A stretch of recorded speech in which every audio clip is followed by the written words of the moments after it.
Àánú Olúwa ń fọhùn lórí ìyáàfin Tèmítọ́pẹ́ Juliana aya Ọlálẹ́yẹ. Aya rere lọ́dẹ̀dẹ̀ ọkọ, ọdún rẹ̀ ló dé o, mo ní o mọ̀ dá gọ̀jọ̀gọ̀jọ̀.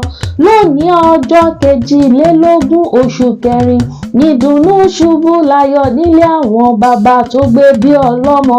Ọmọ Ajílété o, aya wọn nílùú Ògbómọ̀ṣọ́. Ògbómọ̀ṣọ́ ọmọ àfọ̀gbọ́jà, ògbóníbọ̀ ọjà o lọ́gbọ́n nú òṣèbérè ládàgúngbadé ń bá ọ ṣe ni.